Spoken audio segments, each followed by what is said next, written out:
in Matthew 24, we've been talking a lot about this empire-wide turmoil. It would be the empire at large, where Jesus said that the gospel would be, the kingdom would be proclaimed throughout the whole world as a testimony to the nations, and then the end would come. And we pointed out that Paul in Colossians 1, 6, and 23 states clearly that the gospel had gone out to every creature under heaven. It had gone out into all the world. And this is the sort of the final statement that Jesus makes about the empire at large. That Jesus' discourse is going to shift now from the wars, the rumors of wars, the earthquakes, the famines, all these things that were going on in the Roman Empire at large, and he's going to begin to zero in on some things that are going to be happening in Judea and Jerusalem. And so there's a change in focus in the discourse. The apostasia, which is often referred to as some kind of end-time falling away of the church, is really the Jewish revolt. The word can mean in the political sense a revolt or rebellion. And we saw last time that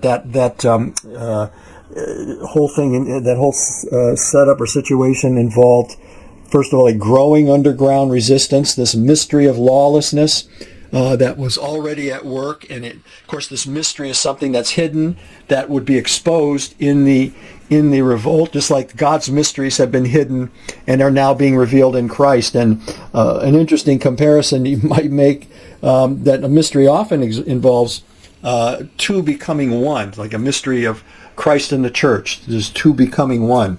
In Colossians 2, 25 to 28, Paul said there's a mystery that's been hidden through the ages, Christ in you, the hope of glory. Isn't that interesting that Christ plus you is the hope of glory? We contrast that to what had happened in the first century in Jerusalem.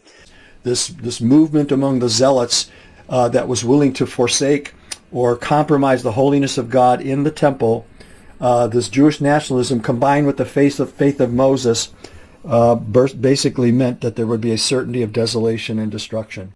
Because Jesus says in verse 21 of Matthew 24, then there will be great tribulation. So that's the reason that they're going to have to, the tribulation will begin to intensify in the Jewish-Roman war and the surrounding and destruction of Jerusalem.